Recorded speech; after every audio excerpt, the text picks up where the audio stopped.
నమస్తే, మీరు చూస్తున్న లైవ్ టీవీ. 33 జిల్లాల్లో ఫెడరేషన్ మెంబర్షిప్ కల్పించి వెంటనే ఫెడరేషన్ ఎన్నికలను నిర్వహించాలని, 33 జిల్లాలకు సంబంధించి అధ్యక్షుల నుండి చైర్మన్గా ఎన్నుకోవాలని, ఫెడరేషన్లో నామినేటెడ్ పోస్టులు రద్దు చేయాలని వివిధ జిల్లాలకు చెందిన మత్స్యశాఖ అధ్యక్షులు, మత్స్యశాఖ కమిషనర్ కార్యాలయాన్ని ముట్టడించారు. జిల్లా అధ్యక్షుల ఎన్నికలు వెంటనే, జిల్లా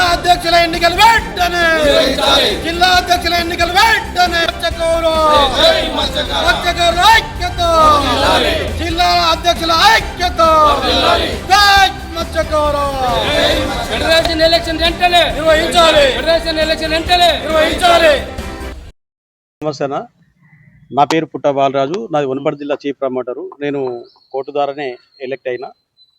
ఒకటి మేము బాధపడుతున్నది ఏంటంటే, గౌరవ కాంగ్రెస్ పార్టీ, గౌరవ ముఖ్యమంత్రి గారు మాకు చేయాల్సిన మేలు, అతన్ని ఎత్తుకున్న మేము తీరు. ఎందుకంటే గత ప్రభుత్వాలు ఈ మత్స్యకారులని అన్యాయం చేస్తున్నాయనే ఒక ఆలోచనతోన ఈరోజు కాంగ్రెస్ పార్టీ వస్తే మమ్మల్ని భుజాలపై ఎత్తుకొని మోస్తుంది, ఎగురుతుంది అనే ఉద్దేశంతోన గత మూడేళ్ల క్రితం కాంగ్రెస్ పార్టీని భుజాలపై ఊరేగి కాంగ్రెస్ పెద్ద మెజార్టీతో గెలిపించిన పాత్ర ముదిరాజుల మత్స్యకారులు ఉందని చెప్పేసి అందరికీ తెలిసిన విషయమే. కనుక ఈ గవర్నమెంట్ వచ్చి 3 సంవత్సరాలు అవుతున్నా ఈ మత్స్యకారుల పాలన అనేది పాడకేసింది. మత్స్యకారులను అసలు పట్టించుకున్న పాపానే ఇవ్వబోతలేదు. చేప పిల్లల విషయం కావచ్చు, ప్రతి విషయంలో గత ప్రభుత్వం చేప పిల్లల విషయానికి వస్తే జూన్లోనే టెండర్ కాల్పారు చేసి, ఆగస్టులోనే చేపలు విడుదల కార్యక్రమం చేసి, సెప్టెంబర్ లోపు విడుదల కార్యక్రమం పూర్తి అయిపోతుండే. సెప్టెంబర్లో పూర్తి అయిపోతే మనకు ఫిబ్రవరి, మార్చి, ఏప్రిల్, మే, జూన్లో పిల్లలు అప్పటికి కిలోన్నర చేపలు సైజు పెరిగినట్లయితే మత్స్యకారులు కూడా లాభదాయం పడుతుండే. కానీ ఇప్పటి వరకు కూడా, అంటే జూలై మాసం వెళ్ళిపోతుంటే కూడా టెండర్కు ప్రయత్నాలే జరగట్లేదు. అంటే ఎట్లా ఉంది పాలన ఒకటి ఆలోచన చేయాల్సిన విషయం. కనుక ఇంకో ప్రధాన విషయం ఏంటంటే, ఈ 3 సంవత్సరాలలో ఎప్పుడు కూడా ఫెడరేషన్ ఎన్నికల విషయానికి పోలేదు. మేము 3 సంవత్సరాల నుంచి హైకోర్టులో కేసు వేస్తే 3 సార్లు కంటెంప్ట్ అయింది. సంబంధిత ఆఫీసర్ విన్న చీఫ్ సెక్రటరీ, లాస్ట్కు చీఫ్ సెక్రటరీ కంటెంప్ట్ అయితే చీఫ్ సెక్రటరీ గారు కాల్పార్ చేస్తే ఇప్పుడు ఫెడరేషన్ అది గ్రామస్థాయిల ఎన్నికలు తూతూ మంత్రంగా జరుగుతున్నాయి. మేము ఇవన్నీ ఆలోచన చేస్తలేము. మాకు ఒకటే ఆత్మగౌరవం మీద వచ్చినాం, ఈ ఆవేదనతో వచ్చినాం. వివిధ జిల్లాల నుండి ఇక్కడ ఉంటే అన్ని జిల్లాల మత్స్యకారుల అధ్యక్షులము ఈ రోజు ఇక్కడికి వెళ్ళి ఇక్కడ ఆఫీసు మత్స్యశాఖ ఆఫీసు ముట్టడించడం జరిగింది. మా ప్రధానమైన డిమాండ్ ఒకటి మాకు ఫెడరేషన్ ఎన్నికలు జరపాలి. ఇక్కడ ఆత్మగౌరవం మాకు నిలపాలి. ఎవరినో మీకు సంబంధించిన వ్యక్తులను నామినేట్ చేసి ఇక్కడ కూర్చోబెట్టి పాలన కుట్టుపడుతుంది. వాళ్ళ వల్ల కనీసం 2 సంవత్సరాలు జరిగిన ఇప్పుడున్న చైర్మన్ ఇప్పటి వరకు కూడా ఒక ఎంసీ మీటింగ్ కండక్ట్ చేయకుండా, మా అభిప్రాయాలు వినకుండా, కేసరాలు ఏం జరుగుతుందో వినకుండానే వెళ్ళిపోయింది.